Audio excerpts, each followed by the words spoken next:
Welcome to the Buy Box Bandits podcast.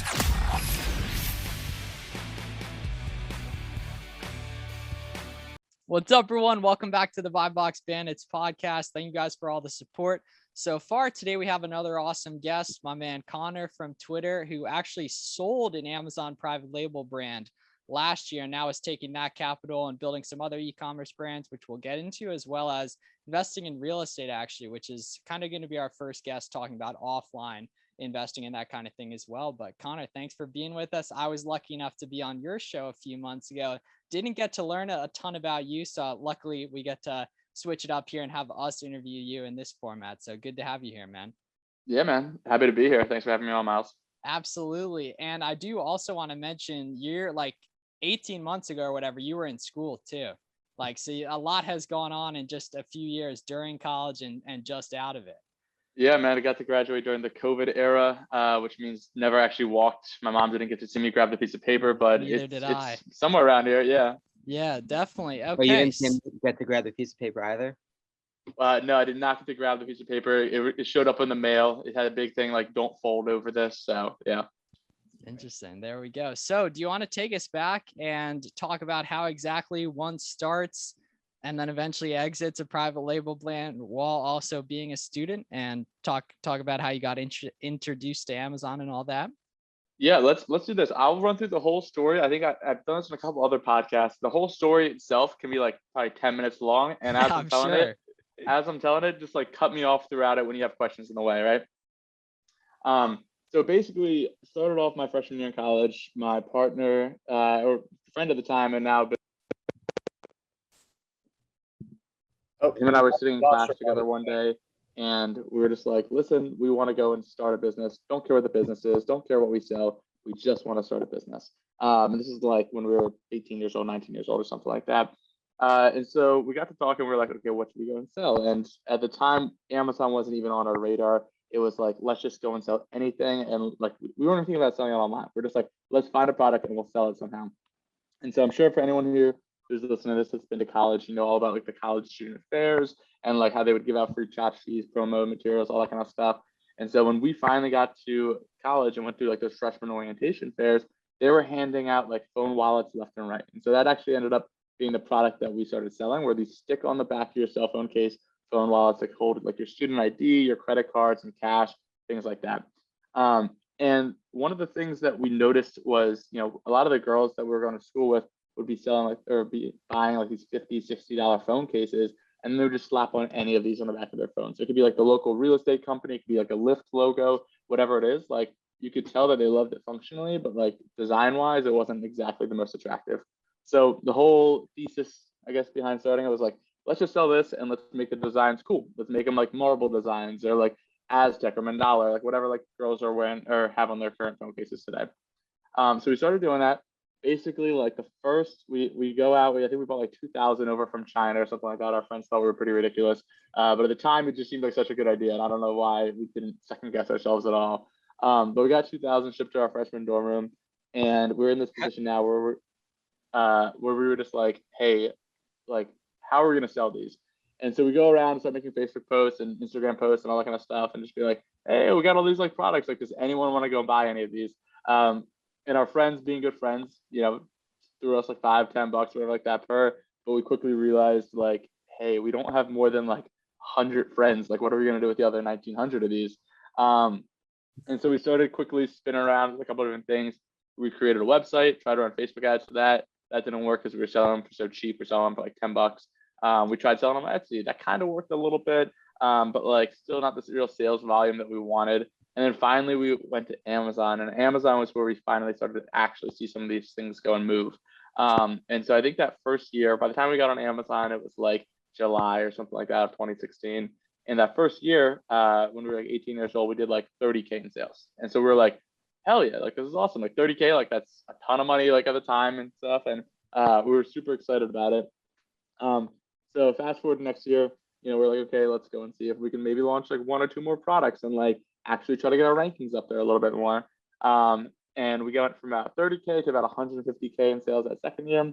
So at this point now, I go to school up in Boston, Northeastern, where they have like a co-op program, which is basically like a fancy way of saying like, a full 6-month internship program that you can go and work for a company full time, no classes, nothing. And so we're like, we should probably try to do this for our own co-op. Like, we're making like 6 figures a year right now. I bet you like we have all this stuff in the backlog that we should definitely be working on. Like, I bet you if we went full time on something like this, we would get a lot done. And so that was kind of the consensus. We went back and forth with the school a lot. A funny story, like the school was like, I guess they're always just a little skeptical when they let individuals go out and work for themselves. So the school was like, no. And we were like, come on, guys, like here, like we actually have a business. It's not just an idea. Like, come on, let us do something. And they were giving us a lot of pushback and a lot of like red tape. So what I ended up doing was shooting an email over to like a reporter over at like Boston Inno, which is like a business publication over in Boston. I was like, subject line was like, students sell 6 figures of products out of dorm room. Like, which by the way, pro tip there, whenever you want to get press, always make what you think the headline would be the subject line. Reporters love that. I pitched them in the email.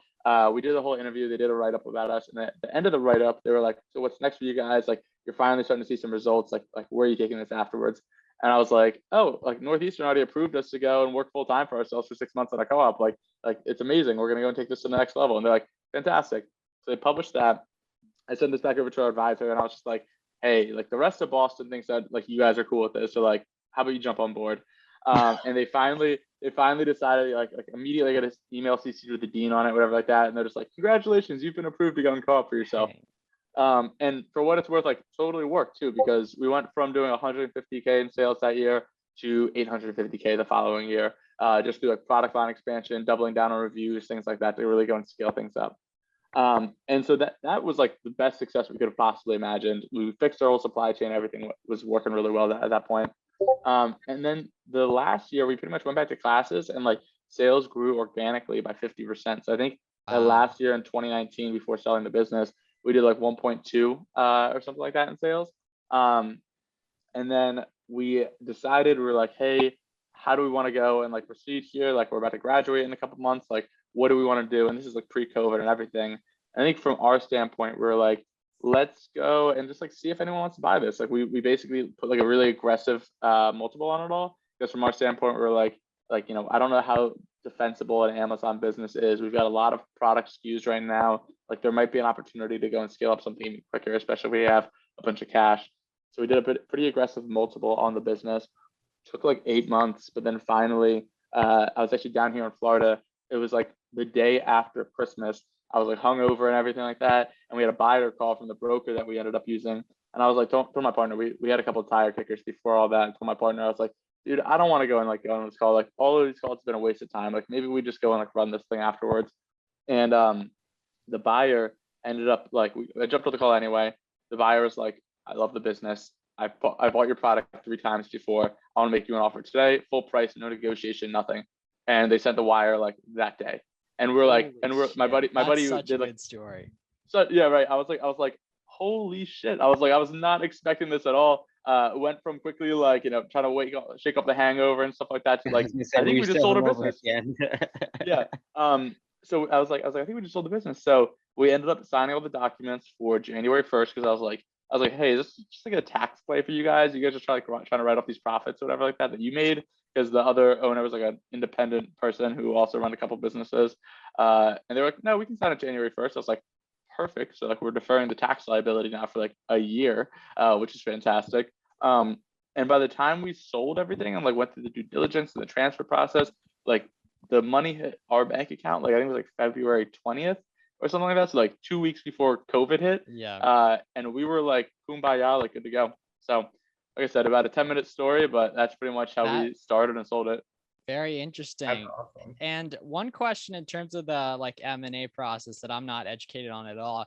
Typically don't, and this, I mean, I have no idea. So did you not have to do work at the business for like a year after anything after selling it? No. So sometimes that's a requirement. I think if you're selling like a $10 million business or something like that, then that's pretty common, and especially you know, like, hey, the owner will stay on for this amount of time with this salary, whatever like that. That can be pretty common. For a business like the size that we sold, typically what's standard, at least with some of these internet businesses, is like, hey, stay on board for like the next 30, or not even stay on board, but like provide support and Yeah, answer that questions makes for the sense. next 30 to 60 days. And then like you have no other obligations after that. Yeah, because I assume the people buying like a brand of that scale know like they're buying it for a reason because they think they can grow it, or I would assume. Yeah, that's what I thought They too. know exactly what to do. So that was just about 2 years ago, like probably like 20 months ago. Do you want to Yep. talk before we get into specific questions, what you've done since then? Because I know you're doing more Shopify based e-com and then obviously some offline investing as well. Before you Yeah. answer that, I have a question that kind of relates back to selling the business. So Yep. when Yeah. you were going through that like whole process and you were talking with your partner, what triggered you? Like what made you want to sell it and not continue to grow with it? So that's a really good question. I think from our mindset, we wanted $10 million plus opportunities. We wanted to look at the business and say, hey, if we just do these 5 things or the 3 things, whatever it is, we're gonna go and get to $10 million. So like we're gonna like really scale it. And at that point, I think the only way we would have really gotten there is if we invested super heavily into brand and building our own website, and doing a bunch of retail plays. And I don't think the retail stuff interested us at all. And I think on top of that too, like from the product standpoint, if we had like a really cool and sexy product that like nobody else was really selling, I would feel much better. But the fact is like the year before we sold it, we were getting like rampage with knockoffs and Chinese alternatives and all that kind of stuff. And I think for us, we were just like, okay, like not obsessed with this product. Like it's not something that like I'm super passionate about. And also like I don't think I want to put in this type of work to go and scale it up profitably to be like a $10 million a year opportunity. So I think from our standpoint, we're like, hey, we'll probably grow it a little bit more, but for the most part, we'd probably be better off taking a payday here and putting that cash back into things that we think we can grow even quicker. Awesome. Yeah, so for our viewers, and probably most of our viewership is retail arbitrageurs or online arbitrageurs, can you give them some insight into what makes a private label brand business sellable as opposed to, going to sell them on Amazon? Yeah, well, so I was gonna say the difference is you don't have equity in the arbitrage game. Right. So theoretically, like, and this is a big thing across all Amazon sellers, even if you're private label or doing arbitrage, most people don't talk about what listings they have. Like when we were selling or like when we were operating the business for those 4 years, we would say we're in the cell phone accessory space, but the product name was Cardly. And we sold like cell phone stickers or stick on card holders and stuff like that. And we wouldn't really talk about it that much because like the downside of selling on Amazon is like you can't really own the customer experience. Like that last year before we sold I think 120,000 units or I think 140,000 units, somewhere in that ballpark, like something ridiculous. And like we didn't have a single customer email. We didn't have a single customer phone number. We didn't have like any data that if Amazon decided that they were going to go and shut us off the next day, we're out of business. Like zero, we're going to zero, right? Now that being said, the private label community versus the retail arbitrage community is a little bit different because at the very least, like we could go and enforce, we could remove other sellers on our listings. So because we had the enhanced brand content and we were all registered with our trademark through Amazon, if a knockoff brand comes and lists on our listing, we could say, nope, you guys can't be here and remove them. It still takes a little bit of work and stuff like that going through Amazon's hoops and whistles and stuff, but we can get them off. And so at the end of the day, like we have that listing and that's ours. And you're essentially paying for like a built out supply chain. You're paying for like a ton of customer reviews and you're paying for really good SEO on Amazon's product pages. And that's what you're buying when you're buying a business like mine.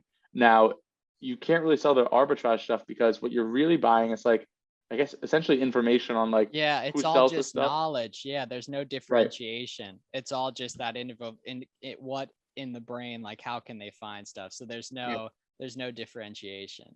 And it's a great cash, like the arbitrage stuff, and anyone listening to this, it's a great cash flow play. Yeah, we were talking about that. Yeah. Yeah, that's the difference. It's like it's an equity versus cash flow thing. So if your goal is to go and make cash flow and you want to make 6 figures a year just flipping stuff on Amazon, you can totally do that. And that's your guys' MO and your bread and butter. And like you guys are prime examples of that. Yeah. Now, if you want to go and basically run a business where like that 6 month of the co-op after we were scaling it up, my buddy and I, we just like went off to Bali and we were kind of just like partying over in Bali and stuff like that for like a couple of weeks, and like having our VAs and stuff like that work in the background. Yeah. Like we didn't work that much. We still got the cash flow and we could sell the business later on, which is really where like a lot of that money is coming back into. So it's just, and I think the only last thing I would say is with the retail arbitrage stuff, you guys can get that cash flow much quicker. Whereas you're buying essentially like a pallet, or you're buying like X number of items and you're selling them, and then you get the profits on that. For us, we are trying to forecast out, okay, what do the sales look like 6 months from now? And let's go and buy 6 months worth of inventory here. And 3 months in, let's go and buy another 6 months worth of inventory, because it's going to take 3 months to go and deliver. And we want to make sure that we're not going out of stock. So I think it's a little bit of a different cash conversion cycle too. Yeah, That's an awesome way absolutely. to put it. Miles, do you want to hit it? Yeah, Move for on. sure. And so getting into what you're up to now with, I think, a seasonal econ brand, right? And then also some. It's actually not that seasonal. I think we Oh, just I made things work totally really thought well. it was. Okay, No, for some I reason put on out, the TL, I kept thinking it was seasonal. I was gonna say no. I just put out a tweet where like our Q4 sales crushed our like Q1, Q2, Q3 sales combined. I think we just got like a really winning ad profile together, and things are just starting to click around the holidays. But it's actually just not a seasonal thing. I think we're Oh, just even better experiencing then. the Yeah. Q4 bump of people naturally wanting to go and buy more. Yeah, and I know you're doing like multiple 6 figures a month in revenue, right? Yeah. So that's incredible, right? And do you and Gio, I'm pretty sure your partner's name is, do you guys do everything together? So Gio and I are currently working together on all the real estate stuff right now. Okay, So all the cool. self-storage and all that kind of stuff we're working on together. I got another partner, Nick, who I'm working on more of the e-commerce stuff with. Very cool. And was that someone you knew from in real life, or did you meet him online? No, that little IRL action. That's so impressive, man, because it's so hard in real life to find people to build internet stuff with. It's a lot of college connections, honestly. Yeah. Like I hung out with a very like entrepreneurial crew back in Northeastern, and now I'm at a point where like they just kind of like doing this kind of stuff for fun as well. Beautiful. But I Yeah. completely agree. Like there's a very small subset of the community. I feel like I just got lucky with the school I went to. Yeah, Northeastern's accounting master's program hits my line all the time in the email. Like Oh, do crazy. they? I don't know. It's the only like I don't get any college emails, but somehow I still get emails from them, which is interesting. But so let's compare Amazon and Shopify, because it's a much different game. You're actually going out and acquiring customers. There is LTV because you do get the customer data. Do you want to give maybe our viewers who aren't super educated on the difference between like Shopify ecom and Amazon, and kind of break down what made Shopify more attractive to you, at least right now? 100%. So, all right, the biggest difference, and I think it might honestly, I'm gonna make an analogy. If it flops, you let me know. But this is probably the easiest way to think about it in my mind. Let's say you're selling water bottles, or what, I got a little San Pellegrino or something like that. Let's say you're selling this. You got two options, and the internet doesn't exist now at this point. Just for reference, you can go and open up your own brick and mortar San Pellegrino store on the corner of Fifth Ave in New York, whatever like that. And when they're thirsty and they're walking by every day, they say, "Hey, that's a San Pellegrino store. I'm going to pop in. I'm going to go and buy it." And they know where you are. You've got customer loyalty cards. They know like specifically, how to go and buy their San Pellegrino from you, whatever like that. Okay, that's option A. Option B is you go and open up a pop-up shop in, let's say, like the Walmart or something like that, to go and sell your water bottles. And you say, "Hey, like, buy my water while you're shopping over here at Walmart. You're buying a bunch of stuff anyway. You might as well toss the water in your car. I'm sure you're thirsty." Okay. The difference between those two examples, in my opinion, is the difference between Shopify and the difference between Amazon. In the Shopify example, you own all of that, like you own that customer experience. I can go and make the shelves and counters look all sexy and nice and like really attractive. I can go and, sell brownies if I wanted to as well. I can go and sell a bunch of different stuff. Customers know me. I know my customers' names. I can reach out to them. Let's say I made a little like customer contact book or something like that. In this case, it's email and phone numbers. I can text them whenever I want. I can email them whenever I want. I really own that experience, and customers know me, and I can build a brand that way, right? They know that, hey, this is a San Pellegrino shop. I'm going to go and buy my water there. Now, if I'm over in Walmart can go and say, "Hey, listen, like you can't sell here anymore. Like pack up your stuff and leave." Not only that, but like I can't customize my booth the way that I know I would want to customize it if I wanted to optimize for conversion rate and average order value, right? Maybe they just give me like a plastic folding table or something like that. In my opinion, that's selling on Amazon, where all the listings are the same. you're really like, you're tapping into someone else's traffic. So like, you don't have to convince people to come in the store. People are already going to the Ton store of trust. because it's Yeah. Walmart. Right. Yeah. You already kind of have that trust.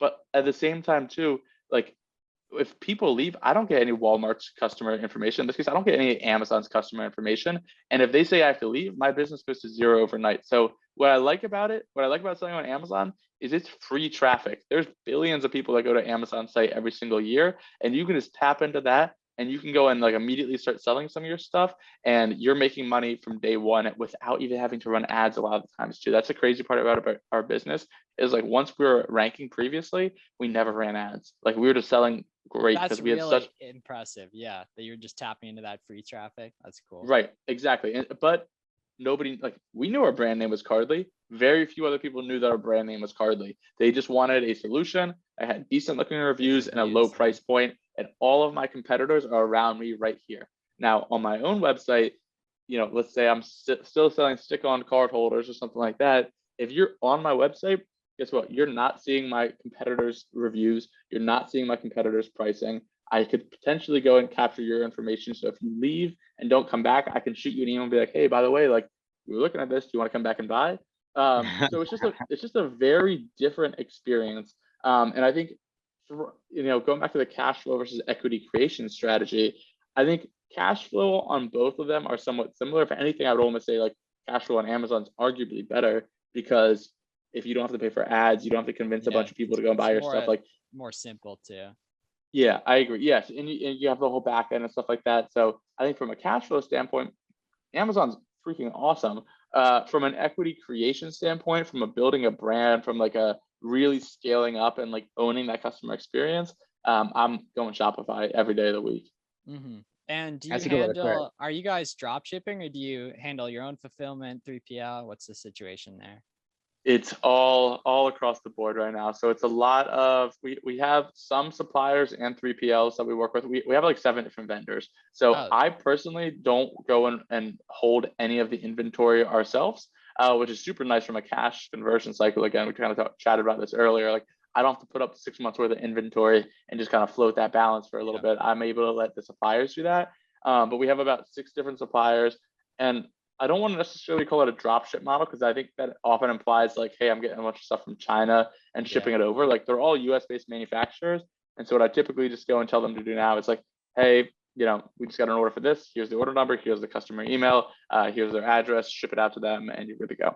Interesting. So you like that. That's an interesting model. One of my friends does very similar from Twitter. And in terms of like the media buying, emails, all that, I'm just curious how much of that you handle versus agencies, partners, all that. Emails, I do everything in-house right now. I want to maybe bring in someone in-house next year to kind of do content, emails, SMS, things like that. So I think that would be a good role to have in-house. I know a lot of people do it with agencies right now. I want to see what the pros and cons are between the two. For the media buying, we were doing it in-house for a long time.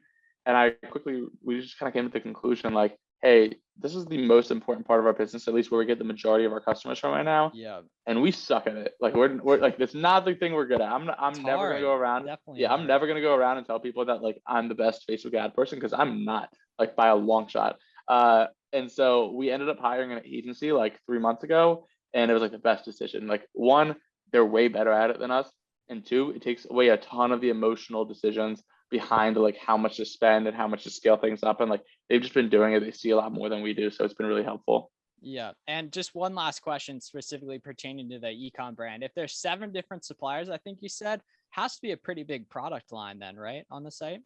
We get like 25 products. Yeah. Oh, so that is, so it's totally not a single product store or anything like that. Right. So very cool. Okay, so that's cool. I'm excited to hopefully hear you share some more of that on the timeline as well at these next ones. But very, very cool stuff.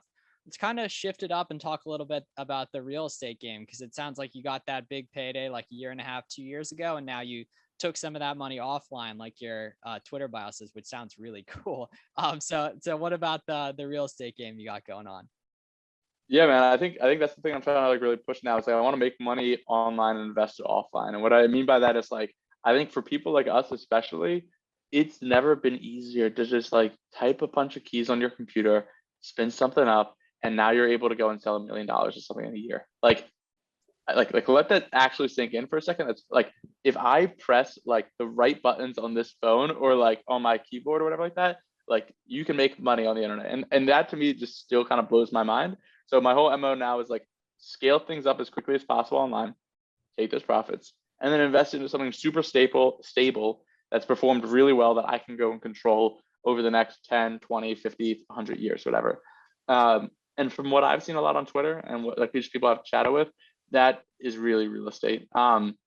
It's a super competitive market right now. Prices are hot, but I think one of the things that I like about it is that with e-commerce specifically, you are going and you're grinding on things every single day, and you're constantly putting out fires left and right. You're trying to find the next way to grow. With real estate, very often, if you go and buy something, this is kind of what I've learned in the last 6 months. You buy something, there's like a 3 to 4 month period of kind of hell, like where it's just like, especially if you're trying to go for like the value add strategy of like Which fixing is a bunch of stuff. what you were doing, right? Right, exactly. So it's like we're trying to go for aggressive value out of like buying kind of shitty properties, like self-storage properties, fixing them up, raising rents, evicting tenants, clearing things out, all that kind of stuff. It's a lot of work for 3 months.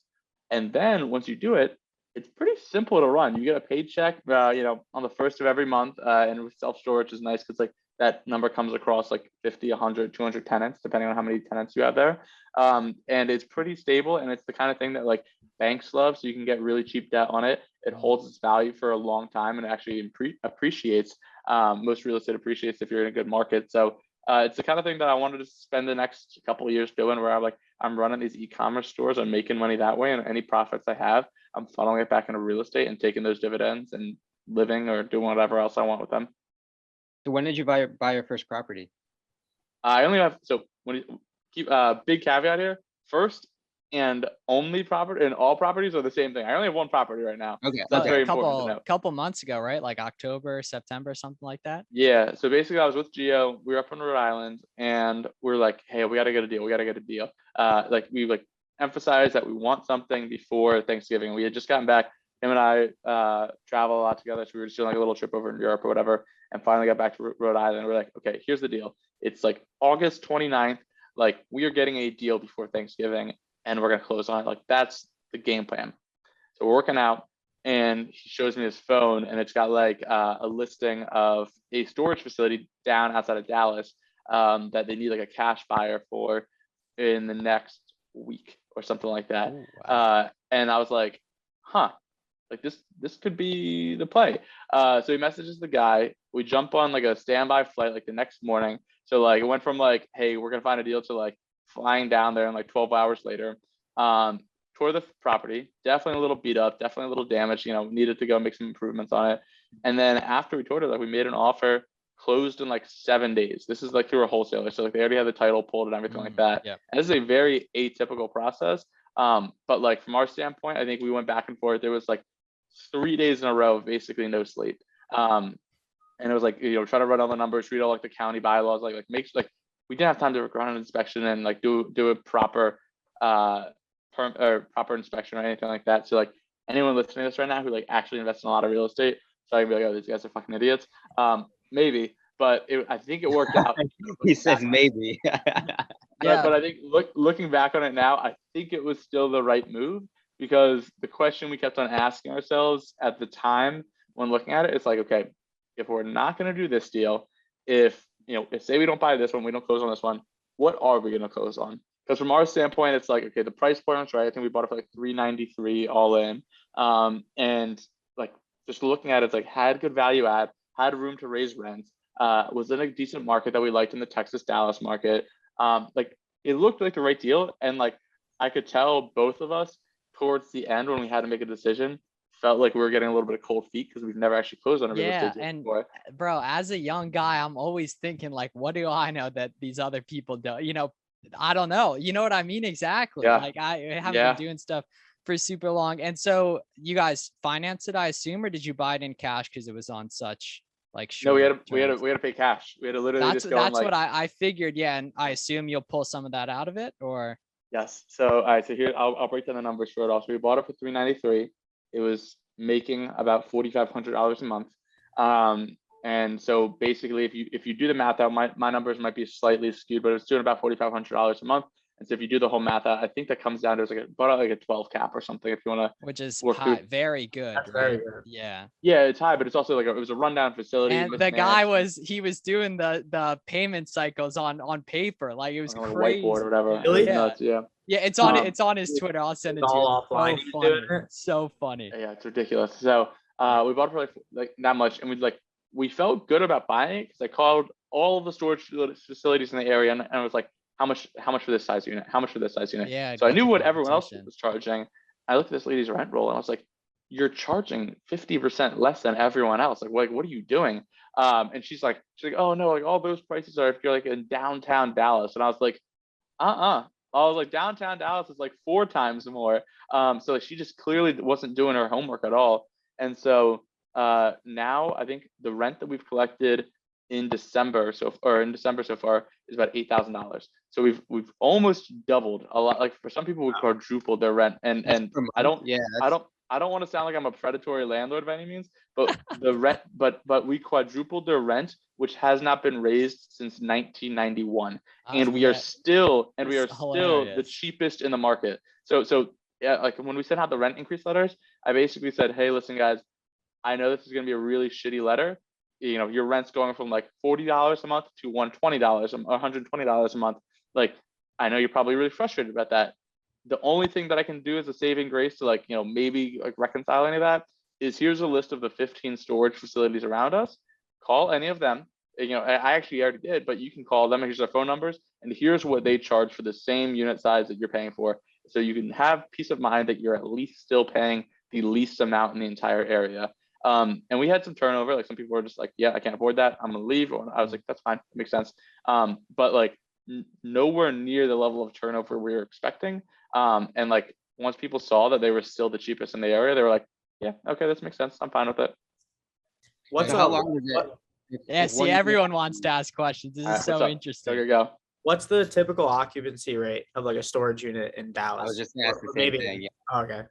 So when we bought it was about 82%. 82% occupied. We have 68 units. So what's the math on At that? like normal throughout the Something whole like year? 45 or 50. It's like yeah, so like we have like 55 units booked, something like that. So when we bought it was about 82%. The normal occupancy for a mismanaged storage facility is 100%. So what those owners want is they just want all the doors filled. They don't really care if they're getting the most, if they're leaving any money on the table. Like they just want the doors filled.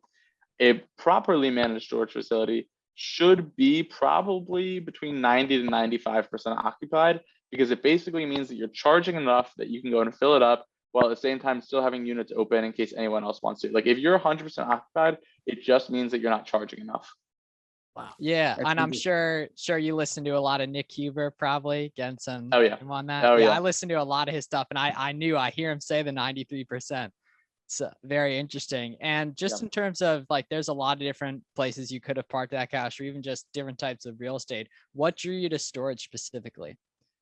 As opposed to We- like multifams or Or I mean, industrial? Yeah. No, we went well, industrial honestly is just I like typically a very big purchase price. What I liked about True. storage is it's super diversified in terms of where your cash flow is coming from. So we have Mhm. 68 units at our facility. If one tenant says they want to move out, I'm okay with that. If you're running if you have like a duplex or something like that, and one of your tenants wants to move out, that's 50% of your revenue gone, Yeah, it's a and you got to pain, go you and fix gotta that go up. find. Yeah. Exactly. I also like how the expectations are just a lot lower with storage. Like if nobody breaks in, you did your job right. You know what I mean? Like whereas with Yeah. multifamily or something like that, if you don't have marble countertops and like, you know, Wi-Fi or like speakers in like the bathroom lights or something like that, like people are unhappy. So the expectations are just totally different between the two. And so what I also found is that when I was reaching out to a lot of like multifamily people, like the market's just insane right now. I still think that you can get good deals anywhere. I think if you're hustling and you're working the phones and like you actually doing outbound right, you can get good deals. I think there's just a lot of people though that own storage that are like in the boomer territory that are like, you know, getting ready to retire or something like that, and want to see a payday. And there's just a lot of mismanagement and better value add opportunities there. Yeah. So And from I a think client acquisition standpoint, how much is customers, people looking for storage, seeking out you and just Googling storage unit near me and finding you? And how much is it marketing? And how much are you putting out ads and that sort of thing? Dude, we've done almost no advertising. I figured, Sorry, yeah. That's what I but- It's figured. in high demand. well, so we got to start doing some because now we're finally at a point where like we've turned over a good amount. We've got enough units that we should probably start trying to fill them up again and stuff like that. And there's no reason we shouldn't be at high occupancy because we are still more affordable. Like I do think our prices are still too low. But we wanted to at least get it to a point where we're stabilized before we raise it again, like a year or so from now. But honestly, like just through the Google listing and Facebook and stuff like that, we're getting like probably 4 or 5 new tenants a month. And that's without doing any of like the real traditional marketing stuff that a lot of these other guys do, like Google Ads, Barefoot, things like that. Mhm. Interesting. And do you have someone on site or do you have VAs answer the phone? We have a call center, not our VAs. It comes with the software that we use, and they set up a Oh, whole call that's center. neat. Okay. Yeah, it's pretty cool. That's very cool. And we have a property manager who's on site on a need by basis. So like we don't have an office or anything like that. She basically just goes by, cleans out units when tenants leave, and manages anything if things go awry. Mhm. Do you guys, after like 3 or 6 months, do you guys raise the rents on people? Haven't gotten there yet. Oh, well, true. but- Yeah. So basically, like I said, we closed September 7th. We already did our first rent raise. We're probably not going to raise the rents again until like, well, we're gonna have to see what happens over the next 6 months. If we don't fill up, we'll have to figure out something else. But right now we're at like 85% occupancy. So I think just a couple more units we got to go and rent out and things like that. But we'll probably go and raise the rents maybe again sometime later next year. But it's really just all about kind of telling what's going on in the market right now and making sure that things are good. Yeah. You guys Cause do I was, month-to-month contracts with people, or is it longer term? All month to month, which is actually really good. So if you have a shitty tenant, you can just kind of like kick them out and it's not a big deal. oh, And true. I'm sure there's not a lot of laws about it in Texas. One, because it's storage units, and two, because it's Texas. But month to month, I mean, you could just raise the rents pretty much as high as you want. You could now keep in mind like that you like might cause people to move out and like the big Well, thing no, I want right, to of like course. yeah the big thing I want to reiterate is like nowhere near trying to do any of this like credit. Like I feel like anytime you hear rent raise, people are like, you're an asshole. And I get it because like if I had like even just like my like apartment or whatever like that, the landlord raises the rent, I'm like, he's an asshole. And so like I kind of get it from that standpoint. We're not in the market of trying to go and like just price people out of their storage units, but we know like we've been improving the product a lot. Like we got brand new doors, brand new lights, brand new security cameras, like made the place have way nicer curb appeal. Power wash the shit out of it. I remember Pressure that wash the before shit and out of it, man. after. Yeah, like we're making the place just look better, and also feel a lot better. So like, okay, now we can demand a little bit of a higher price, and like we're definitely, and like a lot of the stuff, like I think I would feel a little bit differently about it if like we're raising the price on like somebody's main home, like where they live, where they raise their kids. Fact of the matter is, like storage is somewhat of a luxury. It's an accessory. Like you don't need storage. Like you have storage and you have too much stuff. So when I talk about raising the rents, these rents are going up from like $60 a month to like $80 a month. The example I gave earlier from like 40 to 120 was the most extreme example we had. But like even that guy, like we chatted with him, he's like, yeah, honestly, it makes sense. Like I had a washer and dryer in there from the 90s that like I just don't need anymore. So like I might move out, but Made like him think I'll let you about know. it. Yeah. Yeah, exactly. Because I asked that question because I was listening to some of Nick Huber stuff and he was talking about how I don't know what the terms were but the storage unit I was running my business out of 2 years ago at college, they raised the rents on me after like 3 months or whatever, and it was automated. I was thinking like they're hip to that and everything. And this is a question I had going in that I now know the answer to, but I'm curious your thoughts moving forward on maybe doing this in the future. So you didn't take on any outside capital to get this first property. You did it all just you and Gio. Correct. So outside capital has two definitions really in the sense. One is debt, right? Like bank Oh, financing true. and stuff Yeah, like that. I more so meant, yeah, like raising from family members or something like that. I got you. So our thought process is one, we want our money back on this facility.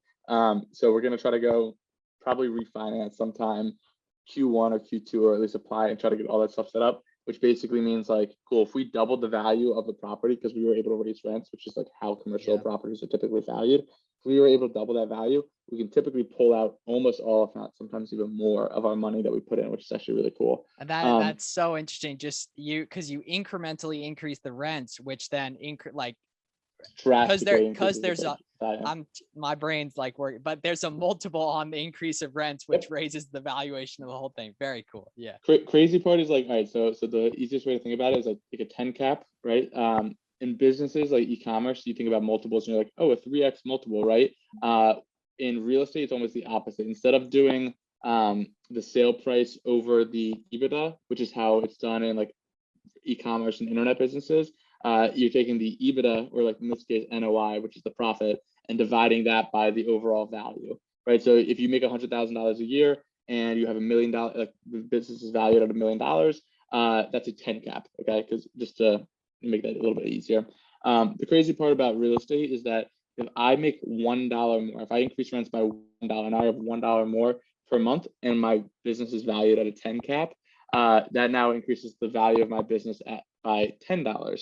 And this, that sounds simple, right? But like, if you now think about it, okay, let's say we added $4,000 a month in rent, scale that out by 12 months in a year, that's $48,000, right? Now, $48,000 times 10 is $500,000. So theoretically, you made playing a different game here, boys and girls. This is isn't what we usually talk about on here. Fair enough. And we can get back to the normal schedule. Oh, no. This is why we have you on. This is cool. Yeah, this is really cool. I'm learning a lot, definitely. Yeah. So that's the cool part about real estate, is that when you add value like this, you might only be growing your revenue by like 20% or something like that, but that compounds drastically when you look at how much equity was created for the overall business. So to answer your original question, we're going to try to get some actual traditional debt on this while debt is still cheap, sometime Q1, Q2 next year. Yeah. What would the interest rate look like? And like percent in terms of how much would you be able to pull out and all that? I'm just curious. It's very tough to say, and anyone who's listening to this right now who's like actually involved in real estate might critique the hell out of my answer. We're estimating 5%. I think and that's, I think, being somewhat conservative. I think most people are able to pull out debt these days around like 4.5 or 4.2 or something like that. But we're just trying to be conservative, and like that's what I'm thinking it's probably going to be. Yeah, and what do you, if at all, plan to do with all that equity you'll be able to pull out? Buy more storage. Buy more. All right. That's nice and simple. And so to answer your other question about raising money from like other investors or family members and stuff like that, we're probably going to do another 2 or 3 deals, as long as we can get the deal flow with our own money. Just because we have some sitting around right now, and I don't want to go and try to approach it that way first. Now, if we get to a point where we own like 5 storage facilities, we've proven out a strategy, maybe we'll look towards other money, whether it's friends, family, people on Twitter or wherever. But I think I personally don't necessarily want outside investors right now. It makes it feel a little bit more like a full-time job. When in reality, I'd rather we work so hard to not answer to anyone, and that would put you in a situation to definitely. I know. So I don't know. Still something we go back and forth on a lot. I think it's one of those conversations where it's like we'll deal with that once we get there, kind of thing. So that's where my head's at with it now. Yeah, and for context, you're 23, 24. Yeah, 24. 24. All right. So that was, there was a lot going on there just talking in the past couple of years. So it'd be definitely cool to see you moving forward. So what inspired you to start building the personal brand, the podcast, and all that? Because that's something like pretty much everyone we have on is pretty committed to the personal brand side of things. And I always like to hear what's inspired people to do it, how they get into that, and all that we can finish up with. Oh, dude, I just like meeting really interesting people. That's all this is for me, right? It's like I don't even like use my personal brand to sell anything to people. Like I'm not like, I don't have anything that I want. I want to convince people off of like a Facebook ad or off of like an organic search result, like to go and buy my stuff. I don't want to convince people who follow me or like the content I'm putting out to buy my stuff, because that's just like not the game I'm in. For me, it's all about like, cool, I get to chat with the 3 of you guys, and you guys all seem like you're doing really interesting things, and like we can text, we can DM, whatever like that, and share learnings and stuff like that way. For me, that's what it's really all about. And I noticed that like the more I tweet, the more podcasts I put out, the more guests I have on my own podcast, the more interviews I do with other people and things like that, the more people I meet, the more things I learn, the more opportunities I begin to see. And for what it really came down to for me is like, I really wasn't taking Twitter or podcasting or anything like that seriously. Like I didn't have a podcast until like earlier this year. And so like from my standpoint, back in like 2020, I was like, I'm working on my computer like 12 hours a day. I'm not talking to anyone. I have coworkers and stuff like that I jump on like Zoom calls with or whatever. But for the most part, like entrepreneurship and like running your own business, it's a pretty lonely ass game. And there's a lot of other people who are playing that game themselves. And it just becomes just so much more fun when you're like, hey, like, I just answered 700 customer support tickets over the weekend. Like, what'd you do? They're like, oh, nice. Like, my tenant just like set my fucking apartment on fire, Oh like some bullshit like that, You Like, did just fill out 700 customer I service did. requests, right? Yeah, Yeah. I remember. Yeah, Sully and you were bantering about that on the TL. I I know. think. I'm like out here like hiring more virtual assistants. Yeah, because he's the I VA just guy, exactly. no, and I get it on both sides too. So I'm trying to scale things up and make things actually work the way they should be working.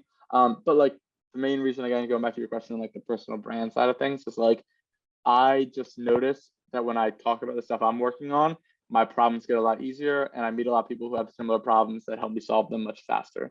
So that's like, call it a selfish thing, whatever you want, but like it's pretty awesome from my standpoint to get to And like chat with people like y'all and just do that kind of stuff. at the same time, it's the least selfish thing too, because you're investing time for free, like giving Yeah. out a ton of free game to people. Exactly. So just a very good thing all around, because I was on these guys like at the start of the year to start. Garrett has started. Danny hasn't, or I guess kind of has. I'm on Twitter.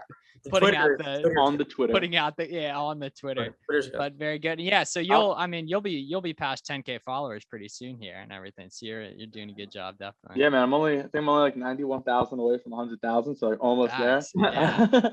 Yeah, but I remember you like plugged me hard, and I gained like 200 in one day after we did your. It was all the SMB guys. It was crazy. It was crazy. So yeah, I was gonna say, I will say it's very difficult to start making content when you've never done it before. oh And yeah, now it's hard and to do now that anything.